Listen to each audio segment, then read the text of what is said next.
자, 오늘 우리는 마태복음 16장 13절부터 24절 말씀을 본문으로 같이 받았습니다.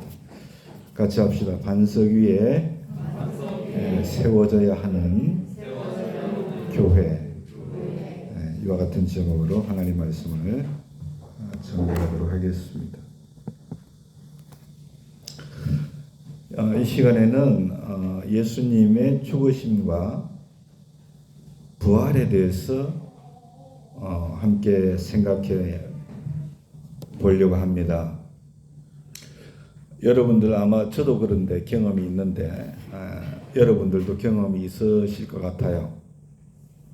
어떤 내용이냐면 아침에 일어나서 우리가 셔츠에 단추를 채우다가 제일 마지막 단추를 채우려고 하는데 구멍이 없는 거예요. 그런 경험들 한 번씩 있으시죠? 그러면 순간 좀 당황하게 되는데 이유가 있습니다. 단추를 잘못 채워서 그래. 거울을 보니까 한쪽 깃이 올라가 있더라고. 첫 번째 칸부터 채워야 되는데 둘째 칸부터 채운 거예요. 이거 끝에 단추 구멍이 없어요. 단추 하나가 남는 거지. 여러분, 그럴 때는 우리가 지체 없이 단추를 다 풀고 첫 단추부터 다시 채워야 되죠. 여러분, 오늘날 우리 한국 교회 한번 이렇게 생각해 보면 예전처럼 사회로부터 신뢰받는 공동체가 아닙니다. 여러분, 우리 교회, 베데스다 교회가 우리 지역사회에서 지역사회로부터 얼마나 신뢰를 받는 교회라고 생각하십니까? 그런 생각 한번 해보셨습니까? 여러분들 한 분 한 분이 다 교회죠. 여러분들이 사회로부터 신뢰를 받고 있는가? 협의적으로 그렇게 질문을 할 수도 있을 것 같아요. 우리 한국 교회가요, 지금 예전처럼 사회로부터 신뢰받는 공동체가 아니고 도리어 세상으로부터 조롱받는 대상으로 전락해버렸어요. 그래서 많은 청년들이 교회를 떠납니다.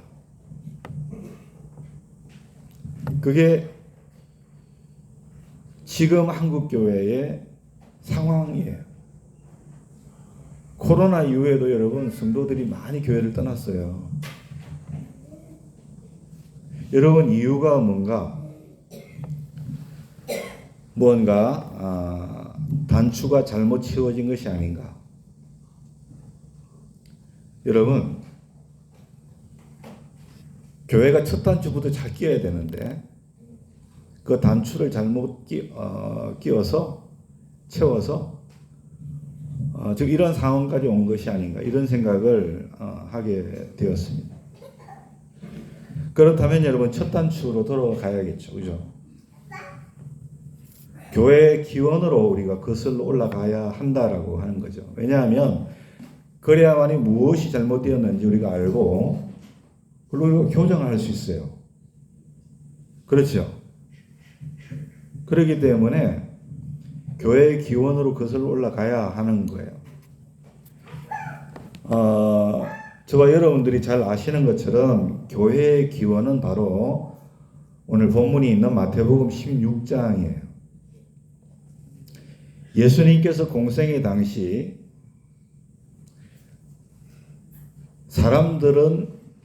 대부분의 사람들은 예수님을 누구로 알았냐면 침례 요한이라고 생각했어요. 대부분의 사람들이 예레미야라고 생각했어요. 또는 엘리야와 같은 구약의 선지자 중에 한 사람이 바로 예수님이다. 그렇게 당시에 사람들이 예수님을 그렇게 생각을 했어요.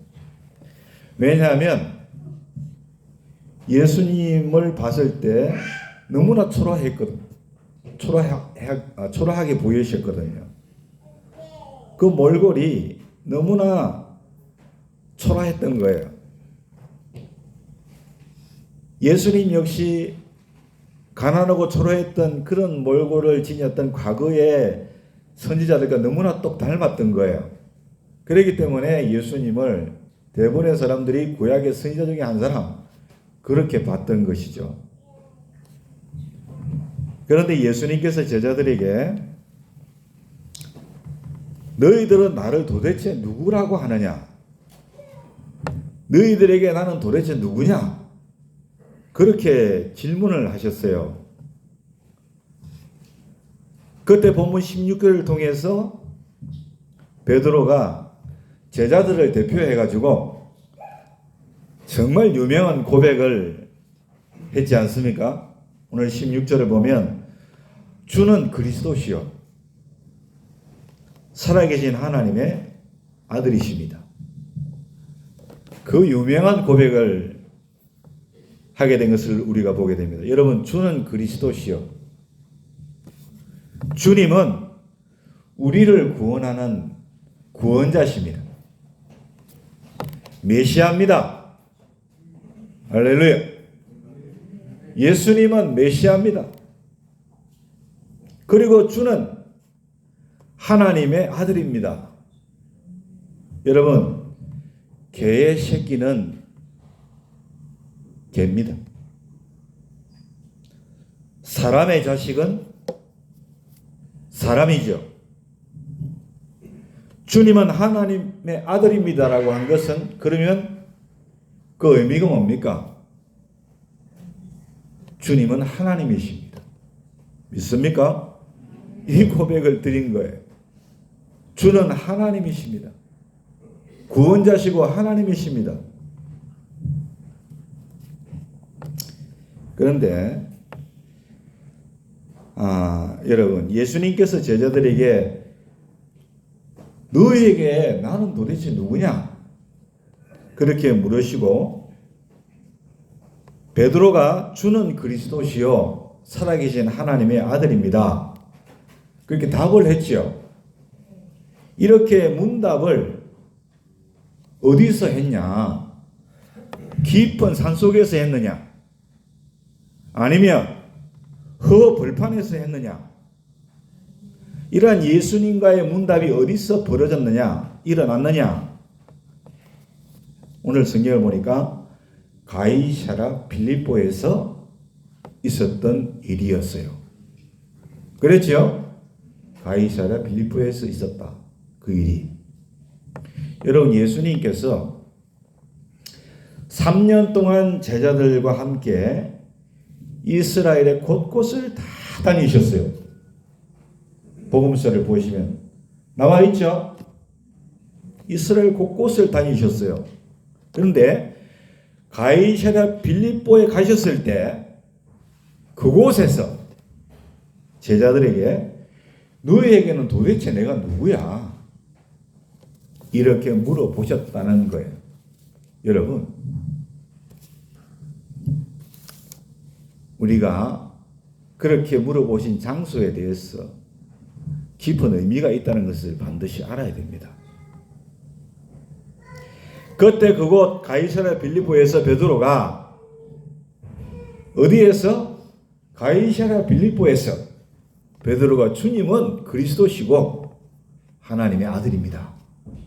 이 고백을 했다는 거예요. 여러분, 가이사랴 빌립보는 당시에 헤롯이 분봉왕으로 있었어요. 헤롯이 그곳에 대도시를 건설하고 그 도시에 로마의 황제 칭호였던 카이사르와 자기의 이름 빌립 이것을 붙여서 그 지명을 가이사랴 빌립보라고 이름을 붙인 곳이에요. 그런데 여러분, 그 당시에 아무나 도시를 만들고 로마의 황제의 이름을 붙이거나 칭호를 여러분 붙일 수가 있었겠습니까? 여러분 어떻게 생각합니까? 절대로 그럴 수 없죠. 초라하기 짝이 없는 동네 하나 만들어 놓고 로마의 황제를 이름을 붙인다. 상상도 못할 일 아닙니까? 왜? 로마 총독, 로마 황제 그를 못 오가는 행위니까 절대로 그럴 수 없는 거예요. 그러니까 헤롯이 큰 도시를 만들고 로마의 황제에 여러분 칭호를 갖다가 붙인 거예요. 카이사르. 그리고 자기 이름을 붙였어요. 빌립보 이렇게 붙인 겁니다. 여러분 당시 로마 제국 안에는 로마 황제 이름이나 칭호가 붙어있는 도시가 여러 곳에 있었어요. 여러 곳에. 그런데 로마 황제 이름이나 칭호를 붙이기 위해서는요. 조건이 두 가지가 있었어요. 조건이. 그 조건 중에 하나가 뭐냐면은 로마 황제의 위상에 걸맞는 엄청난 규모의 대도시여야만 했다는 거예요. 엄청난 규모의 대도시여야만 로마 황제의 칭호 카이사르 그걸 붙일 수가 있었어요. 그리고 더 중요한 건 뭐냐면은 그 도시의 중앙이나 아니면 가장 높은 언덕 위에다가 황제를 경비하는 황제의 신전이 반드시 있어야 됐어. 왜냐하면 당시의 로마 황제는요 사람이 아니었어요. 사람이 아니면 뭐야? 신이었어요. 신. 누가? 로마 황제가. 사람들로부터 경배받는 신이었기 때문에 그런 거예요. 그래서 그런 대도시에는 황제를 경배하는 황제의 신전이 있었습니다.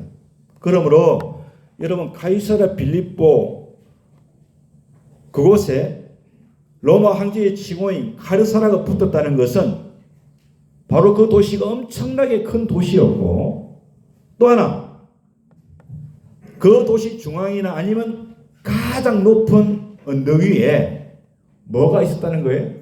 신전. 황제를 경배하는 신전이 있었다 이거예요. 그런데 예수님은 그런 도시를 찾아가셨을 때 황제를 신으로 섬기는 그런 도시를 찾아가셨을 때 제자들에게 물은 겁니다. 너희에게는 내가 도대체 누구야? 그렇게 물으신 거예요. 황제의 신전이 인간을 압도하는 그 도시에서 너희에게 나는 도대체 누구냐? 그렇게 물으셨다는 것입니다. 여러분 그러면 예수님의 그 무릎에 베드로가 주는 그리스도시요 살아계신 하나님의 아들이십니다. 그렇게 답을 했는데 그럼 그 답의 의미가 뭡니까? 그 의미가 도대체 뭐겠습니까? 저 황제의 신전에서 인간의 경배를 받는 로마의 황제가 신이 아니고 바로 예수님이 신이십니다. 믿습니까? 예수님이 하나님이십니다. 할렐루야. 이 의미예요. 황제의 신전에서 인간의 경배를 받는 로마의 황제가 신이 아니고 바로 예수님이 신이십니다. 믿습니까? 하나님이에요. 이렇게 고백을 한 거라는 말입니다. 여러분 당시 황제는 3권을 장악하고요. 지중해 세계의 패장인 자리에 있었던 사람입니다. 그런데 그런 자가 자기를 구원해줄 메시아가 아니라는 거예요. 베드로가. 그죠? 그런 황제가 나를 구원해줄 메시아가 아니야. 비록 누추해 보이는 비록 정말로 그런 누추한 몰골을 가지고 계실지언정 예수님이 우리의 메시아입니다. 그렇죠? 그 의미였던 것이죠. 여러분 우리가 주석을 좀 더 달자면 주님 나는 이제부터 세상을 압도하는 황제의 논리를 따르지 않겠습니다. 비록 초라한 몰골을 지한정 나사렛 예수님을 영원한 진리로 쫓겠습니다. 믿습니까? 영원한 하나님으로 진리로 내가 쫓고 살겠습니다. 이와 같은 고백을 드렸다라고 하는 거예요. 그런데 여러분 잘 아시다시피 예수님께서 베드로의 그 고백을 들으시고 반석 같은 그 고백 위에 너희들의 교회가 아니라 내 교회를 세우리라. 그렇게 천명하셨다는 거예요. 할렐루야. 내가 이 반석 위에 너희들의 교회가 아니라 따라합시다. 내 교회를 세우리라. 그러므로 여러분 베데스다 교회는요 우리의 공동체지만 주인은 특정인이 아니고 예수님이에요. 예수님. 여러분 이 시대의 교회가 세상으로부터 신뢰받지 못하고 있는 이유 중에 하나가 뭔지 아세요? 교회의 주인이 예수님이 아니기 때문에 그래요. 교회의 주인이 예수님이 아니야. 그럼 누가 주인이에요? 특정인이 교회 안에 있는 특정인이 주인이야. 특정인 누구라고 제가 말씀을 드리고 싶진 않아요. 오늘 설교하고 있는 저도 포함이 될 수 있기 때문에. 포함될 수 있기 때문이 아니라 포함되죠. 그죠? 모든 교회 목회자들, 모든 교회의 재직들, 재직이 아니라도 뭐 많이 헌금하는 사람들, 그 사람들이 주인이다. 주인으로 왕노릇 하고 있기 때문에 그런 거예요. 그래서 교회가 세상으로부터 조롱을 받는 거예요. 예수님이 주인이 아니기 때문에. 여러분, 교회의 주인이 예수님이라면 예수님께 다 여쭤봐야 돼요. 여러분의 주인이 누구예요? 예수님이죠. 피값으로 예수님 사셨잖아요. 근데 여러분들 모든 거 결정할 때 예수님께 여쭤보고 결정하세요?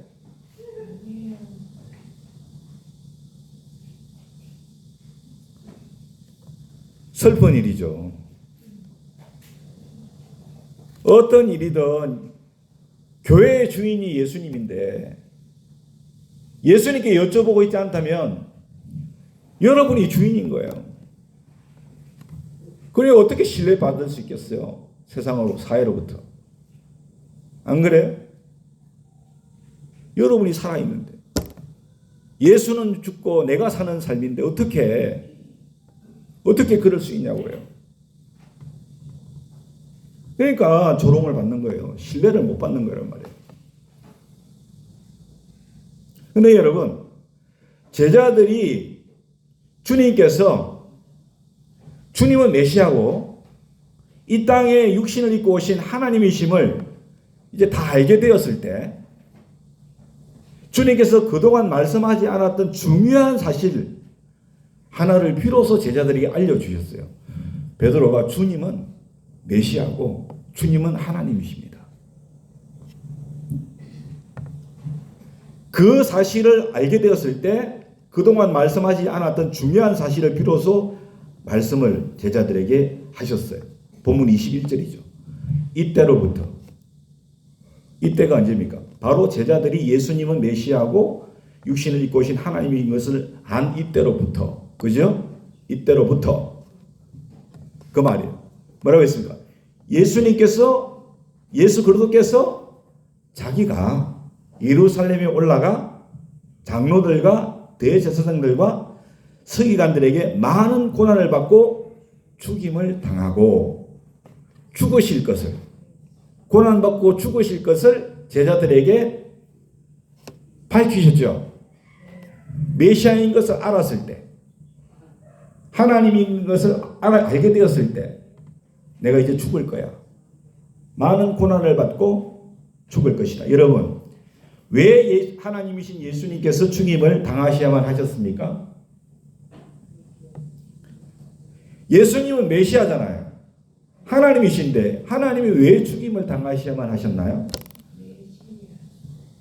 성경은 그 이유를 죄의 삭은 사망이기 때문이라고 말씀하고 있어요. 죄의 삭은 사망이라고 그렇게 증거하고 있어요. 예수님이 고난받고 죽으셔야만 했던 이유를. 여러분, 모든 인간은 다 죄인이기 때문에 다 죽어야 합니다. 그런데 죽어야 하는 모든 인류의 죄값을 대신 치르시기 위해서 예수님께서 십자가의 제물이 되셔가지고 반드시 죽임을 당하셔야만 했던 것이죠. 할렐루야. 예수님께서 죽으시지 않으면 온 인류의 메시아가 되지 못하는 거예요. 왜? 죄의 삭은 사망이니까. 모든 사람은 죄값으로 다 죽는데 그 죄에서 모든 인류를 구원하기 위해서 예수님이 대신 제물이 되셨다니까. 그리고 대신 제물이 되시려면 대신 죽으셔야 되는 거잖아. 그죠? 그러니까 예수님께서 고난받고 죽으신 이유가 거기 있는 거예요. 저와 여러분을 대신해서 죽으셨다니까요. 그 은혜가 너무나 크고 놀랍고 한량없죠. 진짜 아멘입니까? 진짜 아멘이면요. 제가 이제 마지막 설교 말미에 성경 말씀을 한 곳을 볼 텐데 여러분 그런 삶을 살아야 돼요. 진짜 하나님의 그 크신 은혜를 입었다면.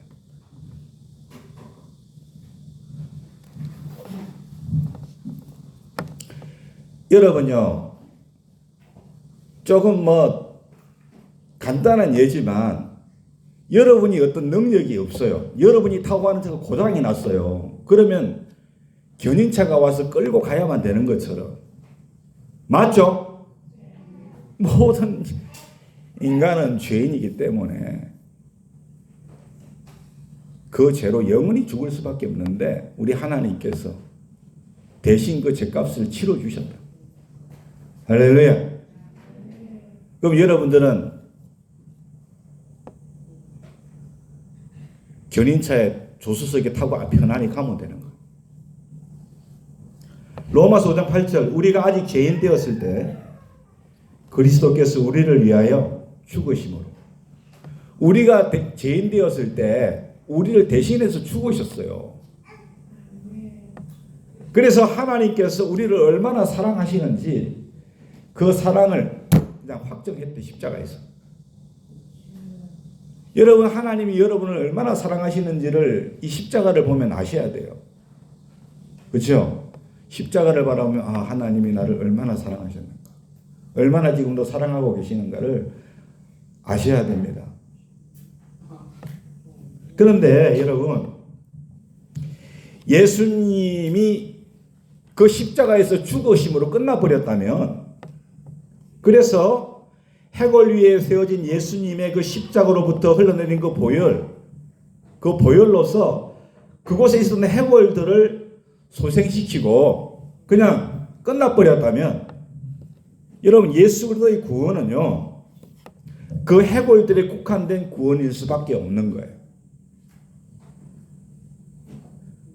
그러면 예수님도 죽고 우리도 수명 다하면 죽고 그것으로 끝나고 만다는 의미예요. 예수님의 구원이 당시 그곳의 해골들에 국한된 구원이 아니라 영원한 하나님 나라를 향한 구원이 되기 위해서는요, 예수님께서는 반드시 죽임을 당하셔야만 했고 또한 반드시 그 죽음을 깨뜨리고 부활하셔야만 했는 줄로 믿습니다. 그래서 예수님께서 이렇게 말씀하셨어요. 많은 고난을 받고 죽임을 당하고 따라합시다. 제3일에 살아나야 할 것을 믿습니까? 주님이 죽음을 깨뜨리고 다시 살아나심으로 사랑하는 여러분, 그 구원의 역사가 오늘 우리 가운데도 동일하게 임하는 줄로 믿습니다.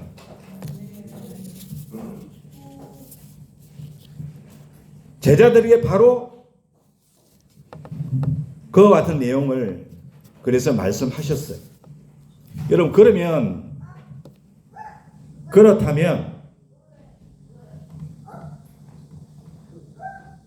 제자들이 어떻게 해야 마땅합니까?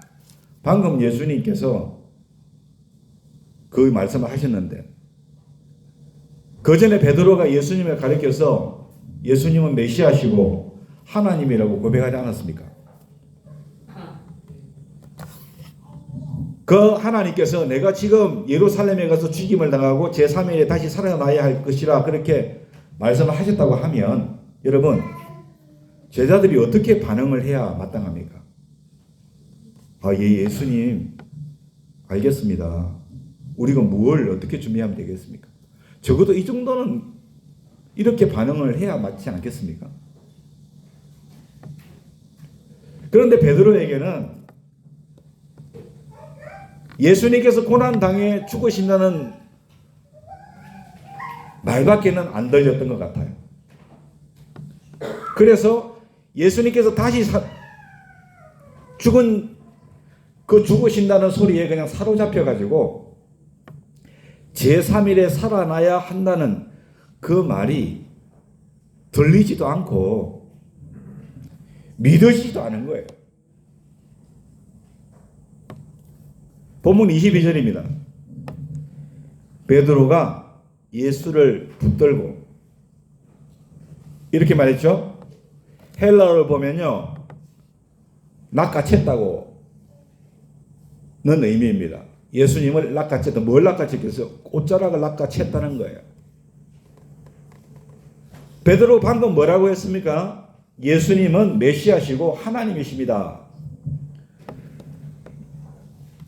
그러면 베드로는 그 하나님의 피조물 아닙니까? 감히 피조물인 인간이, 여러분, 하나님의 옷자락을 낚아채고 붙잡을 수가 있겠습니까?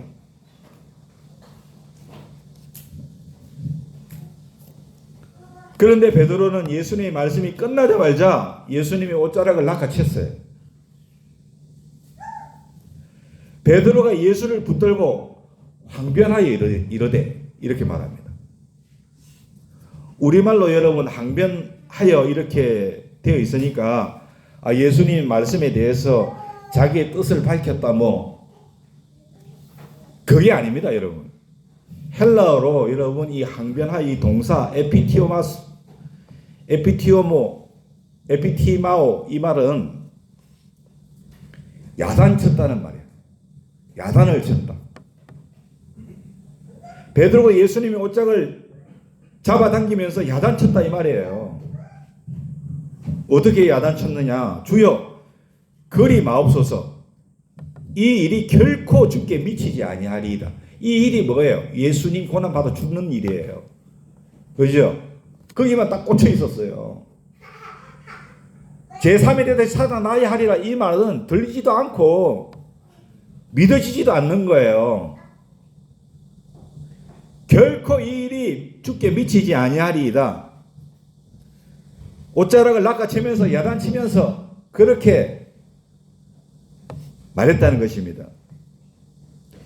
예수님이 지금 고난을 당해서 죽으신다는데 주여 그런 일은 절대로 예수님께 미치지 않습니다. 그렇게 한 거죠. 여러분 여기서 누가 하나님입니까?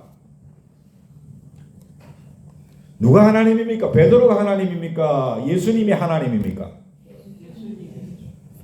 베드로가 하나님이잖아. 베드로 지가 하나님 됐죠? 맞아요, 틀려요? 베드로가 주인 됐어요. 베드로는 유일하신 하나님 예수 그리스도를 자기 생각 속에 그냥 구겨 넣어 버렸어요. 하나님이라면 이래야지. 하나님은 이래야 하나님이지. 그렇지요? 자기가 만든 하나님의 허상이 있는데 베드로가 만든 하나님의 허상은 절대로 죽어서는 안 되는 분이에요. 절대로 죽어서는 안 되는 분. 그런데 예수님께서 죽는다는 겁니다. 그러니까 옷자락을 낚아채가지고서는 야단을 치면서 주여 그리하지 마옵소서, 이 일이 결코 죽게 미치지 아니하리이다. 그렇게 했던 것이죠. 그런데 여러분, 우리 성경에는 이렇게 존댓말로 되어 있는데요. 그렇죠? 헬라는요, 미국 말처럼 존댓말이 없어요. 존댓말이 없는 헬라어 뉘앙스로 그대로 우리말로 한번 옮기면 어떻게 될까 한번 생각해 봤는데, 여러분, 예수님께서 죽임을 당하고 부활하신다는 그 말씀을 하시자마자 베드로가 예수님 옷자락 낚아채면서 예수님을 야단쳤습니까? 쳤습니다. 그러면 존댓말이 없는 뉘앙스로 말하면 이런 말이죠. 무슨 소리야? 응? 그런 일은 너한테 절대로 일어나지 않을 거야. 절대 그런 말 하지 마. 이렇게 표현할 수 있을 것 같습니다. 베드로 그렇게 얘기한 거예요. 여러분, 베드로가 예수님을 메시아로 고백하고 조금 전에 하나님으로 고백했는데, 그분이 고난받아 죽고 부활하실 걸, 3일 만에 부활하실 것을 말씀하셨을 때 자기가 하나님 돼버렸어요. 자기가 주인 돼버린 거예요. 여러분, 그렇게 얘기했을 때 23절을 보겠습니다. 예수께서 돌이키시며 베드로에게 이르시되 사탄아, 내 뒤로 물러가라. 너는 나를 넘어지게 하는 자라. 내가 하나님의 일을 생각하지 아니하고 도리어 사람의 일을 생각하는도다. 하나님의 일은 하나님이신 예수님께서 친히 십자가에 속죄제물로 죽으셔서 인간의 대속물이 되시고, 그리고 죽음을 깨뜨리시고 부활하셔서 죄뜻에 걸려있는 인간을 영원히 살리는 것이 하나님의 뜻이었어요. 그런데 사람의 일을 생각하는, 사람의 일을, 베드로는 인간의 사고를 벗어나지 못하고 하나님을 자기 사고 속에 집어넣어 가지고 예수님은 절대로 죽으면 안 돼, 그렇게 말한 거죠. 그래서 그러한 베드로에게 예수님께서는 뭐라고 했습니까? 사탄아 물러가라. 사탄아. 여러분, 사탄아 물러가라.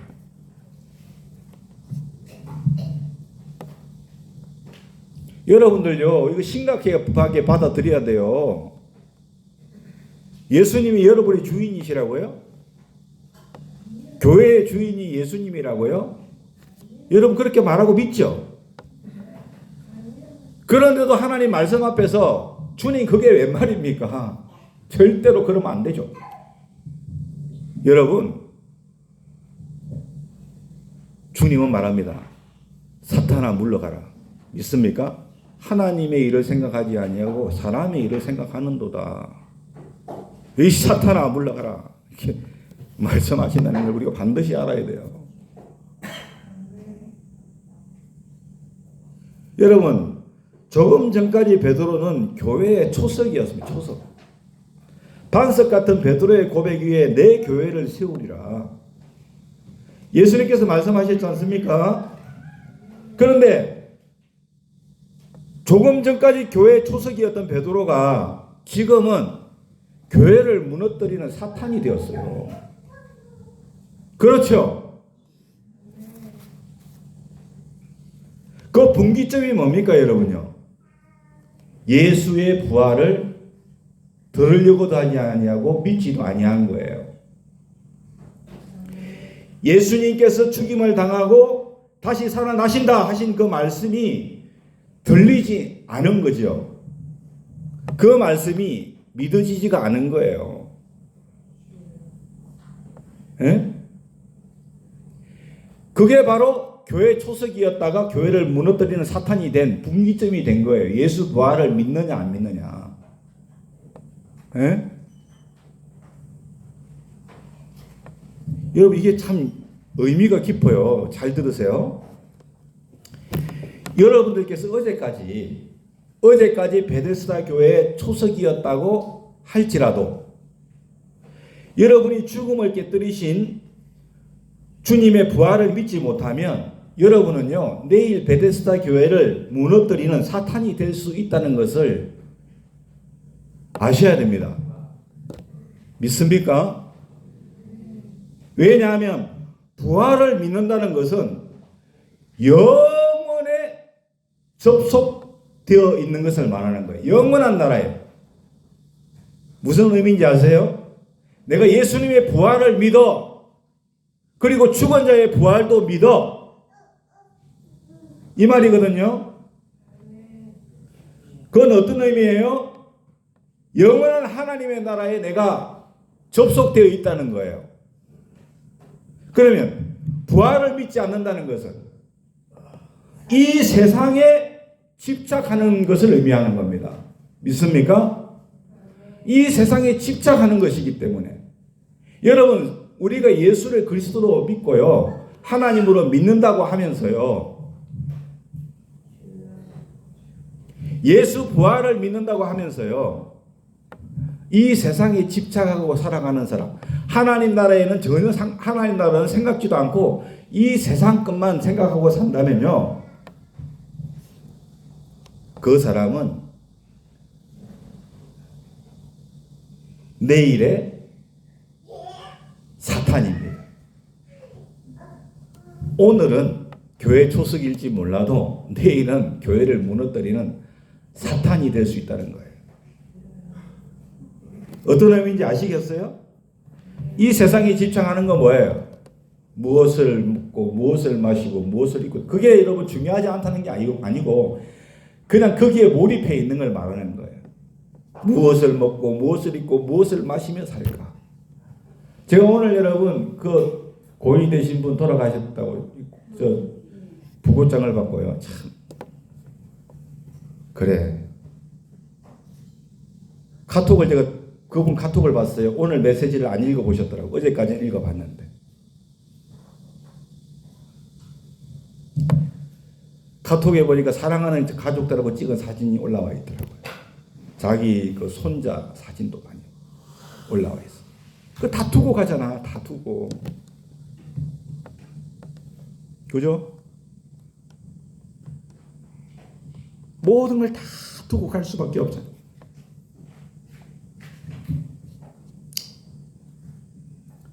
여러분, 이 세상에 집착하는 인간이 되면요, 여러분들이 교회 안에 있어도 교회를 무너뜨립니다. 믿습니까? 저는요, 한국 교회가 다시금 신뢰를 회복할 수 있기를 소원합니다. 우리 교회가 작지만 이 지역사회에서 신뢰받는 교회가 되기를 원합니다. 저나 여러분이나 어디 나가면 안 믿는 사람들이 여러분 신뢰할 수 있기를 소원합니다.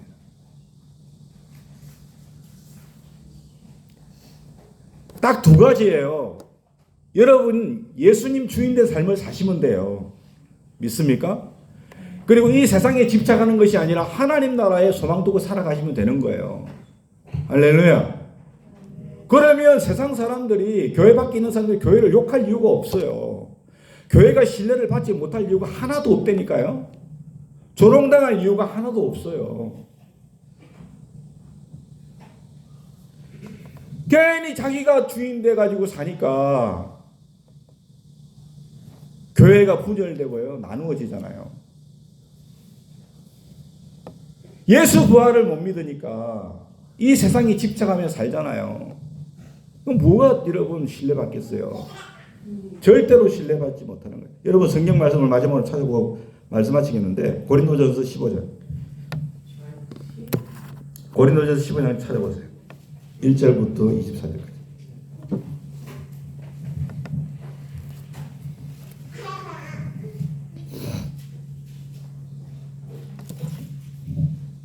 찾으시면 아멘 하세요.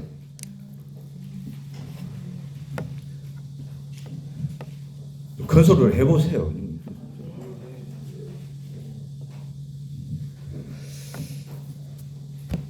큰 소리 하면 누가 잡아갔다 했는가 봐.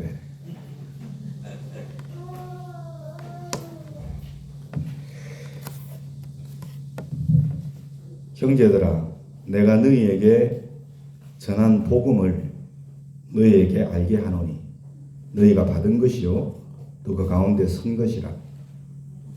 복음이 나옵니다. 고린도 교회는요, 사도 바울로부터 이 복음을 받고 그 위에 섰죠. 그렇게 섰죠. 네.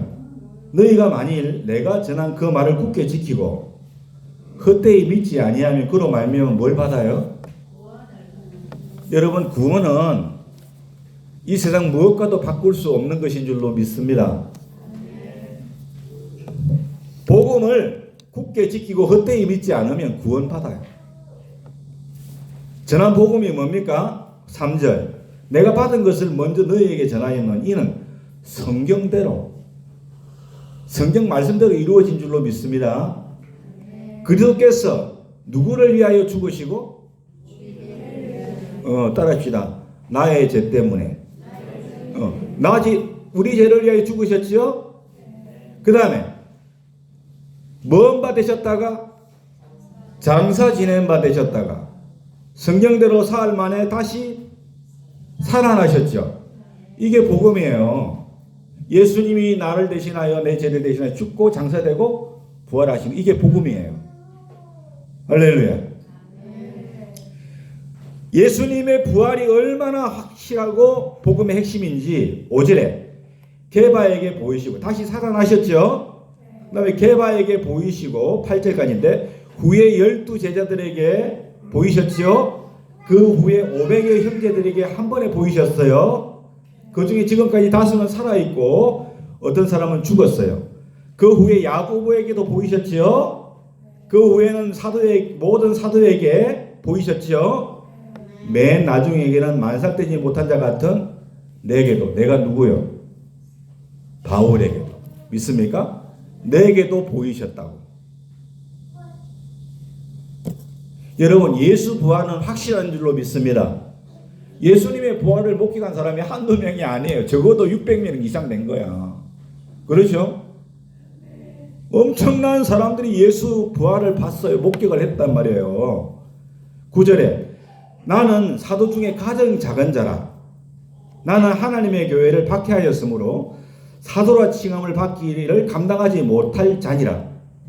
그러나 내가 나 된 것은, 내가 사도 바울이 사도 된 것은 따라합시다. 하나님의 은혜로 된 것이니.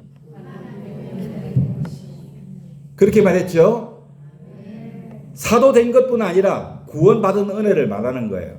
내가 구원받고 사도 된 것은 그 하나님의 은혜로 된 것이다. 내게 주신 그 은혜가 헛되이지 아니하여. 여러분, 다 하나님의 은혜 받으셨다 그랬죠. 구원받고 은혜 다 받으셨다. 하나님의 은혜 받은 사람은, 은혜를 헛되이 받지 않은 사람은 어떤 사람이냐? 내가 모든 사도보다 더 많이 뭐 하였으나? 수고하였으나. 여러분, 하나님께 은혜 받은 사람은요, 하나님과 교회를 위해서 수고하는 삶을 사는 사람입니다. 믿습니까? 그 사람이 은혜를 헛되이 받지 않은 사람이에요. 여러분들 살아가면서 사람들에게도 은혜 받죠? 그 중에 큰 은혜가 부모의 은혜죠. 아닌 분도 계신 것 같기도 깁니다. 그러니까 여러분 태어났지. 여러분, 그러면 그 은혜에 보답하며 살지 않습니까? 부모 위해서 수고하지 않습니까? 여러분 하나님의 은혜 받았다고요? 말은 쉽게 하죠. 그런데 주를 위하여, 교회를 위하여 수고하라 하면 합니까? 입이 삐죽삐죽 하면서 그러죠. 그 수고하는 하나님의 은혜를요, 받았기는 받아도 헛되이 받은 거예요. 진짜 받은 사람은 찾아서 합니다. 누가 시켜서 하는 게 아니라 찾아서 한다니까. 찾아서. 여러분들 곰곰이 생각해 보세요. 내가 정말로 하나님의 은혜를 헛되이 받았는가 헛되이 받지 않았는가 한번 생각을 해보시라고. 진짜 헛되이 받지 않은 사람은 수고하는 사람입니다. 믿습니까?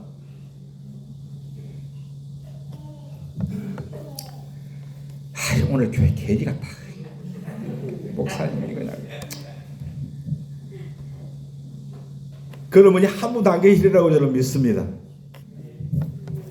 자, 그만하고 내가 모든 사도보다 더 많이 수고하였으나 내가 한 것이 아니고 오직 나와 함께 하시는 하나님의 은혜로 한 것이다. 그렇게 고백을 했어요. 그러므로 나나 그들이나 이같이 전파하며 하나님의 은혜 받은 사람들이 수고한 게 뭐냐? 복음을 위한 수고거든요. 그죠? 너희도 이것을 믿었느니라. 복음 전했는데 복음을 위해서 수고했는데 이걸 너희가 믿었다 이거야. 고린도 교인들이. 그리스도께서 죽은 자 가운데서 다시 살아나셨다 전파되었거늘. 그러니까 예수 부활이 복음의 핵심이에요. 그렇죠? 죽은 자 가운데 다시 살아났다고 그렇게 전파되었거늘 너희 중에. 그런데 이게 참 중요해요. 너희 중에 어떤 사람은 어찌하여 죽은 자 가운데 부활이 없다 그러냐. 여러분요. 교회 안에 부활을 믿지 않는 사람들이 있었어요. 지금도 있어요. 만일 죽은 자의 부활이 없으면 그리스도도 다시 살아나지 못하였으리라. 14절요. 부활의 이 중요성. 그리스도께서 만일 다시 살아나지 못하셨다면 우리가 전파하는 것도 헛것이고 주님이 부활하지 않았다면 이 복음도 헛것이고 그랬죠? 또 너희 믿음도 헛것이야. 여러분 예수 부활을 믿지 않으면요. 여러분 믿음은 빵점짜리. 그렇지요? 또 우리가 하나님의 거짓 증인으로 발견되리니 우리가 하나님이 그리스도를 다시 살리셨다 증언하였습니다. 만일 죽은 자가 다시 살아나는 일이 없으면 하나님이 그리스도를 다시 살리지 아니하셨으리라. 만일 죽은 자가 다시 살아나는 일이 없으면 17절 죄송합니다. 그리스도께서 다시 살아나신 일이 없으면 우리 믿음도 헛것이지요. 너희가 여전히 우리가 어디 가운데 있어요? 죄 가운데 있어요. 부활하심으로 죄의 문제를 다 해결하신 줄로 믿습니다. 또한 그리스도 안에서 잠자는 자들도 망하였으리라. 주님이 부활하지 않았다면. 만일 그리스도 안에서 우리가 바라는 것이 다만 이 세상 삶뿐이면 여러분 이 세상에서 예수님 믿으면서 잘 먹고 잘 사는 것뿐이라면 우리의 소망이 그것뿐이라면 모든 사람 가운데 우리가 더 불쌍한 사람들이래요.